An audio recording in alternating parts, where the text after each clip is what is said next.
Hey everybody, welcome to another episode of PitchUs. Super excited to have a celebrity guest with us, Robert Harari from Deco, and as always, my co-host Jeff Erickson. My name is Tim Cooley. I am the author of the Pitch Deck book.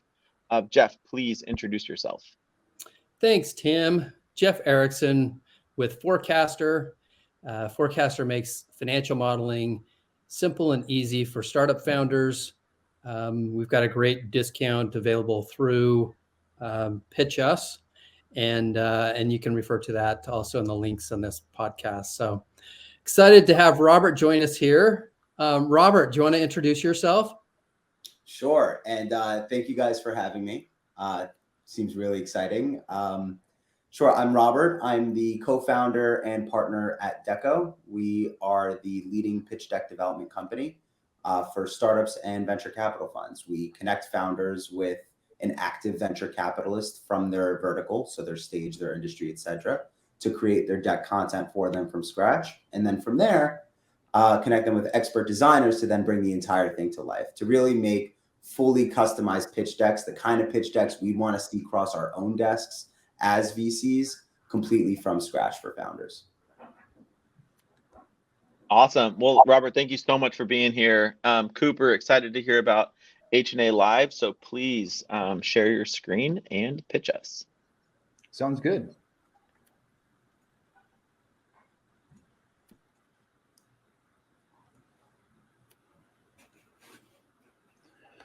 Okay, everyone. My name is Cooper Mojienko. I am the CEO and founder of HNA Live Data Analytics. Now, in the manufacturing journey, it's tired, it's very intricate with the processes, and it creates a lot of effort to then create and fabricate and produce all of these beautiful things in our world today. Imagine a solution which brings all of these particular elements happening all throughout a manufacturing plant, all in one clarity, precision of an image, and that is what HNA Live is all about. So there's a challenge. It's right now the challenge is the need to streamline manufacturing processes to then drive the overall site and facility efficiency as well as profitability. Now, this is giving us the opportunity as we're checking out, there's inefficient processes providing poor visibility for decision makers, which is basically allowing them to go 20% up or down with their forecasts and optimization for their plants. Globally, over 91% of plants, they say, increased investment for digital transformation. And it's right now reporting a significant increase. Also, we got ourselves the smart manufacturing market size, which is actually projected to be $500 billion by 2017. So this is demonstrating just the growth and potential for HNA Live and what we've developed in the manufacturing vicinity of things. So what we do, we transform manufacturing through the power of AI, artificial intelligence. So what we are a cloud-based solution that combines AI and transforms business activities in manufacturing plants into 3D with 3D technology and computer vision. So in a sense, we optimize the manufacturing facilities as much and as innovative as possible. So through pilots, through case studies, through the last 2 years of development, we've gotten feedback and very good reviews on how greatly this is increasing productivity just by providing real-time visibility in the manufacturing plant. So decision makers, managers, and everyone else, they can actually see where the parts are, what they're doing, and the status if there's anything that's critical or technically an issue. So manufacturers can monitor with our technology production lines. They can also identify bottlenecks, and we also use predictive analytics to drive the improvement. Once you're with us in a partnership and a contract, essentially we just continuously innovate and create more value for you with our technology. So HNA Live, we are led by a team. First, me. I'm the founder and CEO. I have about 10 years of expertise in the computer applications, engineering technology, and AI, as well as my co-founder, Zach Oakley. He has been in the manufacturing realm of things for the last 8 years, managing plants, product design, development, all of the above. So we've done a lot already. We have MVPs that prove the idea works. So our manufacturing cloud solution actually has been validated by positive feedback, successful implementation with, like I said, the partners and pilots. So we've raised about $100,000 via Bootstrap founder family, which got us to where we are today. But our biggest barrier when it comes to entry into the market is, in fact, that there's somewhat of a high cost for the equipment which we have to install for our computer vision to work. So in the long grand scheme of things, after developing for 2 years, it all comes down to prioritizing and building trusted relationships with our customers. Every customer is different. Every customer has a different technology starting point. But what we do is provide personalized manufacturing cloud solution with close collaboration and trying to establish a very long-term partnerships for success in their future.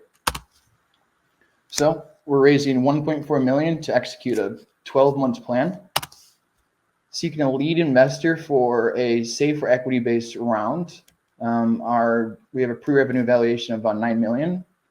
And this is offering a 15% shareholding with already in crowdfunding $20,000 invested. What this is going to do, this will allow us to get into a growth phase and stage. So 50% would be towards hiring key employees, sales team, actually commercializing and bringing this developed technology solution to the manufacturing market, as well as our data collection sensors, which I mentioned. They're somewhat pricey in the beginning, but once we can install them, there's no need for any else. And further would be towards operations for expenses and upfront consumer materials. Lastly, we would like to further advance and protect our IP for computer vision technology. So what this investment is going to do, it's going to first get us out of pre-revenue and into our first year of generating revenue with a $600,000 plus first year while servicing. And what it does, we'll actually be able to bring our technology service to 6 manufacturing plants at least with the equipment and necessary employees of expertise. Also expanding for 6 full-time employees. This would allow us to onboard and integrate much quicker throughout the United States and then globally. And our future is to, in the long run, transform the manufacturing industry so these key decision makers can spend more time innovating, spend more time optimizing, putting their money into things that come out and bring much more value, utilizing technology rather than chasing all of the mishaps and trying to interpret all of this data, which is already out there for us to help. Any questions? I'm happy to answer them. Thank you. Awesome, Cooper. Thank you so much for that presentation. So what we would like to do is start off with those things that we liked. So Robert, please kick us off. Totally. And Cooper, thank you for the presentation and for walking us through the company. I think one thing that's particularly interesting about what you're doing is, talk about an overlooked market. We are talking about something that even decision makers at manufacturing companies have historically overlooked. And so this is certainly a white space that other people are not innovating in. And I think that you have a massive blue sky opportunity for yourself to become the dominant leader in that space. Thank you. Awesome. Jeff. Great. Yeah. Appreciate it, Cooper. Really interesting. And like Robert said, it's a space that I'm not super familiar with, but again, it's not one that you see, everybody jumping at other than the AI component of it. catches everybody's attention right now. But so I liked how you put through the use of funds. You actually detailed that out and said, here's how we're going to use it. I think, you could have probably displayed it differently and helped out on some of those things. And we'll go through some of that. And I think the other thing is that you've raised some money, but it sounded like it was all friends and family. I wasn't totally sure on that. Friends, family, and founder bootstrap. Yes. Okay. And and I got a good idea of kind of where you've come from, but I think it would have also helped to have kind of a timeline, so I can kind of picture that along the way of where you've been. We've done a lot. You did have your milestones and things that you wanted to hit. It was just all in text, and so it was hard to kind of put that into a visual. So we'll go through some of that here, but super cool what you're doing. Thank you. Yeah, so I'll add to it. I do think this is a very cool space to try and get into from a company point of view. And so I think we can help a lot more, but you have a lot of the elements that we would look for in a deck. And now I think it's just about presenting it in a way that's really gonna highlight what you guys have done and then where you're going. And so with that, Robert, let's start off with areas of opportunity. You're muted, by the way. Super helpful. Totally. So picturing this deck as if it had come across my desk at my firm Timeless Ventures or at Evolution VC Partners. I would not be able to follow it if you were not there in the room with me. And that's really important. Most decks, especially today, talk when you're not in the room. If you look at the Y Combinator deck from 2015 and 2016, back when we were pitching in person in these big, massive events, that's when we had one word or one sentence on a page, and that was all. Now, look at the rise of things like SPVs, where one deal is now going to 40, 50, 60 different investors who are each putting in smaller checks into one LLC to then invest into companies. If you look across the board, pre-seed through Series E, rounds are filled and filled and filled with more and more of these SPVs, which means that your deck is going to need to talk when it's not in the room, when you're not in the room anymore. And to do that, I have some constructive comments that might be able to help you get there. So for one, I need to get a clearer understanding of who your customers and how they make decisions. I think you're assuming that I already know more about your market than I already do. And what I mean by that is you have really found an overlooked market. I mean, really overlooked. And I don't understand what those pain points are to the heads of the manufacturing plants. Okay. I don't understand what it means to lose in this space. What does it cost these people to get these things wrong? And how much could they save by getting things right? And how much could they increase productivity by getting things right? So help me understand the decision-making process and what matters to these buyers. That's one. The next is on the design side. You mentioned that you had already had an MVP live. I haven't seen your product yet. And because it would be almost good to show you the appendix. Right. Perhaps. All these sessions are in the appendix, so I'm happy to. That's great. And I see 1,000 deals, 2,000, 3,000 deals a year. So, and the first glance that an investor sees a deck in, they're not going to look at your appendix. Yeah, and chances are what they'll actually be doing is they'll be on a call just like this, and out of the corner of their eye, they might get an email with your deck and look at it for 45 seconds and decide whether or not they want to come back to this deck later. And so we really need to front load all the things that make your company exciting. Yeah. And that we have a lot of exciting things. Yeah. Bringing your product to life through product images, highlighting who the customer is and why this is important to them. You guys already have the experience, which is your biggest call to credibility right now. And you already have the MVP live. Take me into those and invite me into that with your deck. Immerse. Yeah, fully immerse me. This way I want to come back to that deck and I want to spend more than 45 seconds on it. Yeah. And I'm also, investors look at your deck's design as a proxy for how you're going to approach your customers. And if you're approaching us without any visuals, with just text on a page with no branded font, I didn't even see your logo yet, then I assume that you're going to be doing the same with customers. And in any marketplace, that's something that is going to matter, whether or not it's enterprise software or hardware, or it's an online platform. All of that is still going to matter, and especially to me, who's seeing a bunch of these decks every single day. I'll come back with some more. I'm happy to keep going, or I could pass this over to Jeff. No, Robert, great commentary, and I know you've got a lot to add.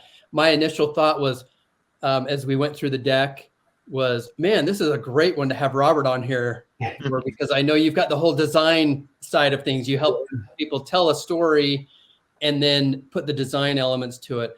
And I think that was something, and Cooper, you probably know this. I mean, it was lacking the design elements. So, even if you had somebody, you pay somebody on Fiverr or something to kind of put this deck together. So it's got some visual elements to it. Yeah. That's super helpful.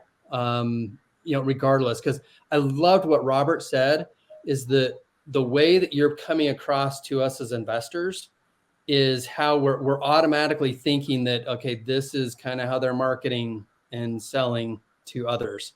Yeah. And so it makes a big impression because it's all about sales. It's like, if I'm going to invest in this company, you better know how to sell. And I'd be happy to discuss that in a further meeting. We can Sure. schedule. Yeah, sure. But I think one of the things where you could use some help on is on that, the visual aesthetics of the absolutely. Okay. the deck. So keep that in mind, and something that I think can help you out. Okay. The other thing is, so Tim, I don't know if you've read Tim's book, but Tim wrote the book called The Pitch Deck Book. And one of the biggest benefits, it's pretty simple, and it goes through the stages of a pitch deck book. There are certain elements in there that even if you just took the things that he said, make sure, to read every chapter even, but make sure you're hitting on all the points. There were some missing points in there. So normally one of the things investors are going to look for is they want to know the competition and the market size. So we didn't get get to see what are you looking at? How big can this company be? What are you really envisioning here? So there's some pieces there that I think if you read Tim's book, I think you could put all of that together. Take it out of the appendix and then put it in a sequence. It sounds like you've got an appendix that you've kind of every single question which you guys have mentioned, except for the design.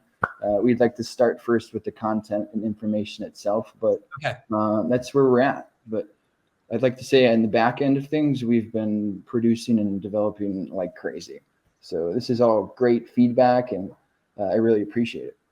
Well, good. No, I hope so. And if you've got some of those slides in the appendix, one of the things you might look at is, making sure that you're hitting those things where they're not in the appendix. Yeah. So pull some of those in. So if you've got a financial slide where it shows, here's what we're going to hit next year and the next year and the next year, and here's kind of what our revenue projections are, then pull that in and let's. You actually had some of those points in there. I think we just needed in the the whole all just in the appendix. So that's market thing, all of that stuff that should be in there. And you had more time, so I think you could have pulled that stuff in and put it into the whole story of the company. So absolutely, yeah.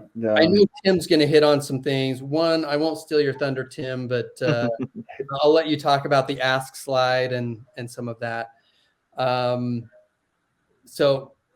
Like I said, I think you really do need to make sure you've got the competition. Pull that out of the appendix. Put that in there. Put the market size and what you're what you're going to capture there and what this market even looks like. Yeah. And then the last thing I'm going to say is kind of like what Robert mentioned this, that don't assume that any of us know anything about this industry you're talking about. Yeah. In this case, if you're talking just to me, that's the truth, right? Yeah. And so, speak to us. I mean, you hear it a lot of times, like speak to us as if we're like fifth grade or something like that. Yeah. Explain to us what I mean from the very beginning. Yeah. So the problem and define that really well so that we can grasp onto that from the very beginning. That's going to, Yeah, I just translate it in a bit more. That's also been some feedback which we've gotten, and just in overall reviews and such. But we do have both sides of it, you could say. The complexity as we've been linking everything together, but now it's time to more so translate it in something of a way that's, much more interpretable, normalized. you're telling that story Yeah. and know your audience. We want to be confident in knowing that you're the expert here, but we don't want you to make us experts in that process or even assume that we're going to be the experts. So, Tim, I'll let you kind of jump in. Yeah, perfect. So again, thanks for presenting. Couple areas I would really look into. One, just less words. We're really trying to engage with you, and so there's a fine balance between, like Robert mentioned, not having a single word, which used to be the old ways, but like a decent, 8 words, 7 words can get a lot across. And if you're communicating over top of that, now you're just adding clarity. And then I'm going to use pictures. Pictures help us feel the problem, right? Like you can show a manufacturing plant that's shut down, and then you can also demonstrate your product working, right? Again, I don't know what that actually looks like, but that pictures do a lot for decks. And absolutely.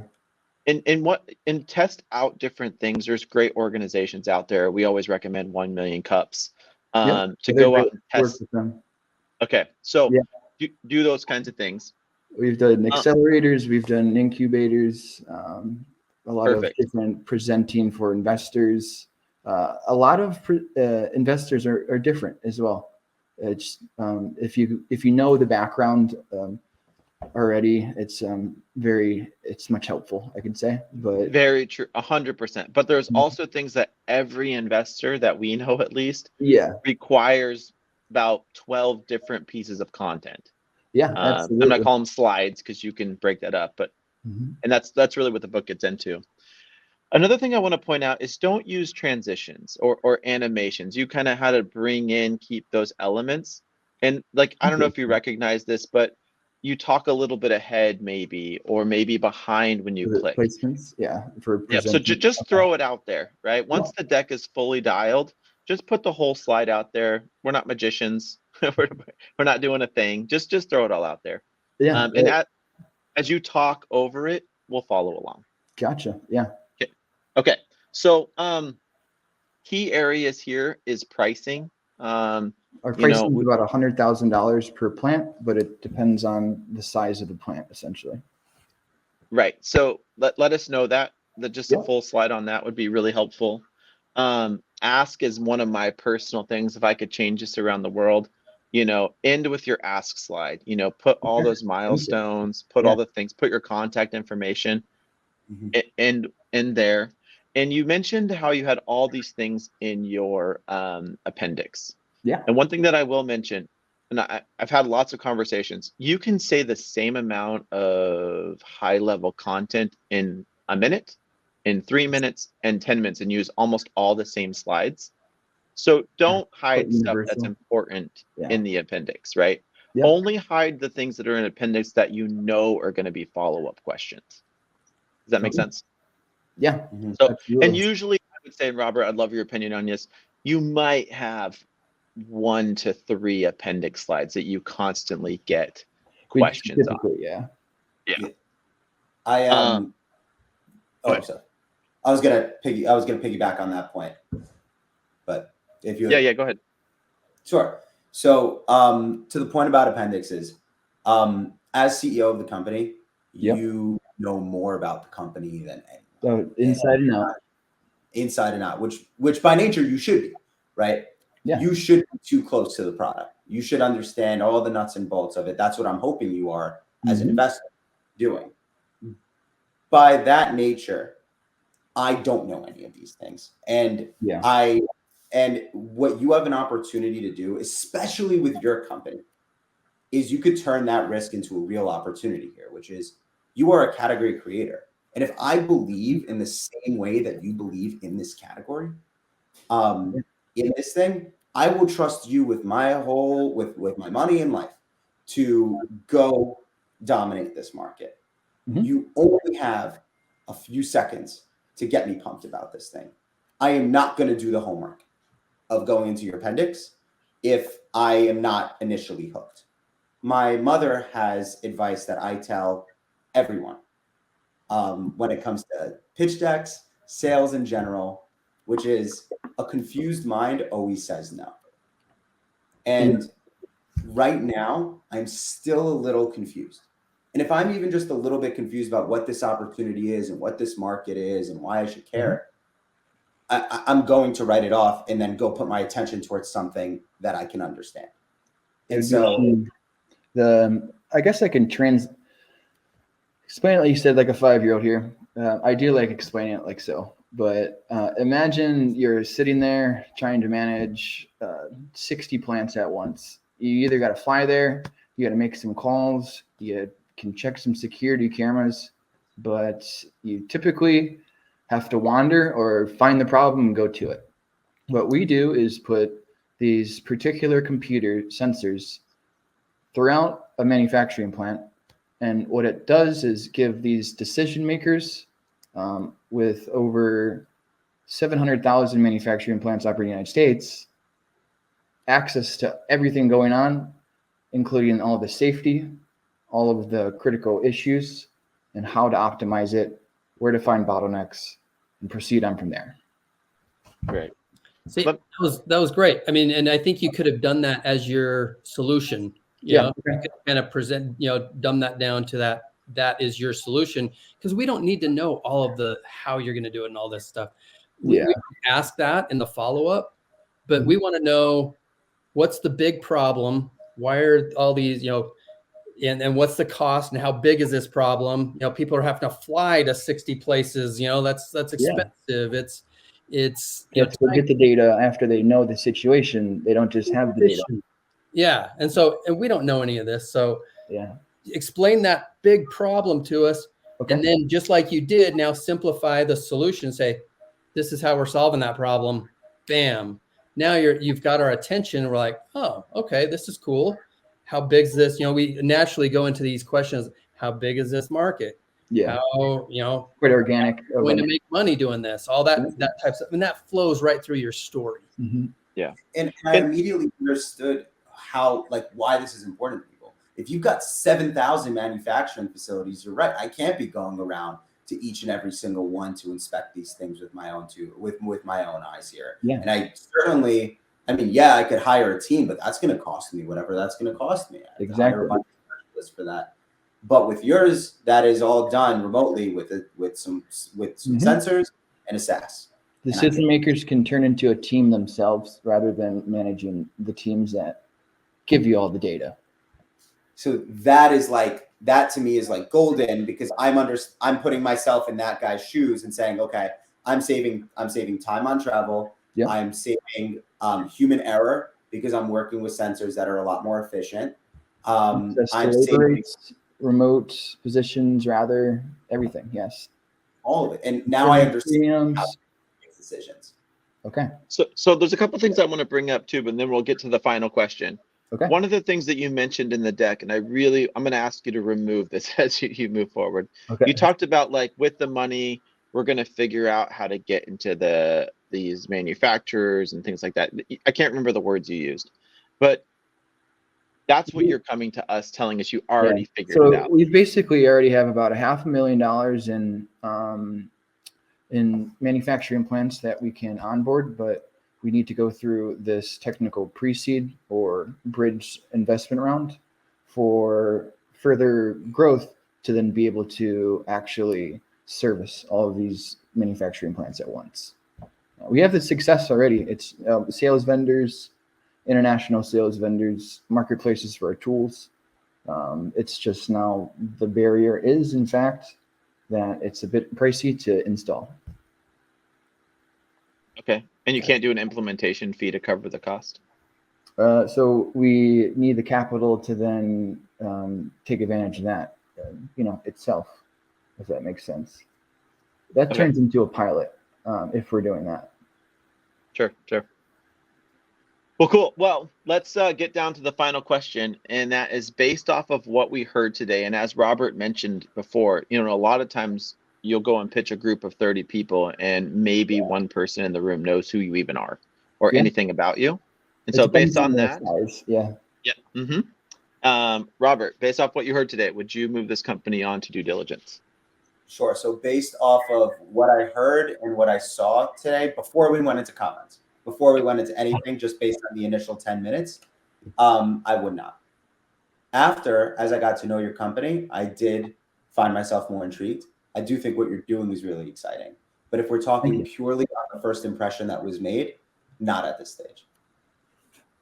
Jeff? My room for improvement would be, oh wait, do we do room for improvement now or after? You can do it right now. Well, go ahead. So so my comments remain the same, which is I was confused the first time around. Yeah. I didn't fully understand it, and there was no visuals to help me understand it. We have a rule at Deco that we tell our team, which is words are your last resort, where visuals and other things can't do the work. Yeah. And so really hone those things that I could, as closely as I can, to touching and feeling these sensors and putting them into my own hands. Yeah. Video, content, images, etc. Get all of that in there. Let me really feel the product, and let me understand the investor's decision-making process. I mean, the manufacturing owner's decision-making process. Now I'm interested. Gotcha. On it, but until then, for now, I wouldn't move it into diligence. Yeah, Jeff. Yeah, I'm gonna go with that as well. I don't think that based on the initial presentation, that it was ready to move on to due diligence. It just didn't present a case for me to say, yeah, let's dive into this more at this point. I think you're actually a lot further along than your initial story told. Yeah. And so I think where you can really use some help is crafting that story in a way that speaks to your investors, and to again incorporate some of those things, the visuals, the graphics, and all that, to help tell that story in a way that I've got the confidence to say, okay, I want to back this. It wasn't quite there yet. Okay. Yeah, and then as well, I agree with everyone what they're saying. This is one of those companies I would love to see a follow-up, right? Like I want you to send me a deck after you fixed it, because I think that what you're doing is interesting. And if I know how you're competing against SAPs and these big companies and why you can outperform them at a small level, like what's your beachhead into the market, this could be very interesting, right? And so it's been getting a lot of great reviews. I can say that. Let's see them. Let's see them. A lot of very interested venture capital firms from the AI spectrum of investments and things like that, but also advanced manufacturing. Awesome. Yeah. But well, please fix the deck, send it back to us. I'd love to see it. Yeah. If you need help, there's tools like Deco. If you need help with the finances, check out Forecaster. And like Jeff mentioned, if anyone's out there needs help, check out the book. It really gives you the pitch deck book. It gives you the foundation. And so thanks again, Cooper, for presenting. And Robert, appreciate you being here. This was great. And we will see you all next time.